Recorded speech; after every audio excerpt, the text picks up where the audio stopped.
सबसे छोटे और क्यूटेस्ट कंटेस्टेंट। जी हाँ दोस्तों, मैं अब्दू रोजी की बात कर रही हूँ। अब्दू जो घर में चुलबुली हरकतें करते दिखाई देते हैं। जहाँ घर में एक तरफ लड़ाई हो रही होती है, वहीं दूसरी तरफ अब्दू घर वालों को एंटरटेन करते हुए नजर आते हैं। काफी हद तक घर वालों को तो अब्दुल ने दिल जीत ही लिया है। क्या अपने फैंस का भी दिल जीत पाएंगे या नहीं? बाकी कंटेस्टेंट को पीछे छोड़कर क्या अब्दू बिग बॉस सीजन 16 के विनर की ट्रॉफी हासिल कर पाएंगे या नहीं? आपका इस बारे में क्या ख्याल है? कमेंट सेक्शन में हमें लाजमी बताइएगा।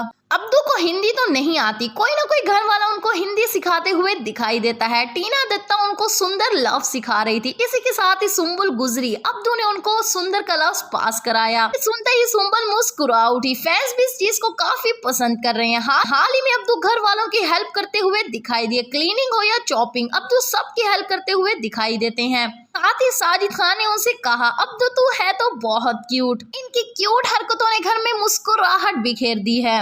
इसी के साथ ही हमने प्रियंका को देखा जो लिविंग एरिया में बैठी थी, थोड़ी बीमार थी। अब्दू उनके पास आए और बोला, मैं आपको एक जादू की छप्पी देना चाहता हूँ, मतलब एक छोटी सी और क्यूट सी हग। अब्दू ने उनको क्यूट सी हग की और पूछा, अब कैसा महसूस कर रही हो? टीना मुस्कुरा उठी और बोला, अब मैं बिल्कुल ठीक हो गई हूँ। उम्मीद है दोस्तों आपको अब्दू की क्यूट हरकतें बहुत पसंद आ रही होंगी। इसी के साथ ही हमारे चैनल को सब्सक्राइब करना मत भूलिएगा। साथ ही बेल आइकन को दबा दें ताकि बिग बॉस की हर नई आने वाली वीडियो की अपडेट्स आप तक सबसे पहले पहुंचती रहे।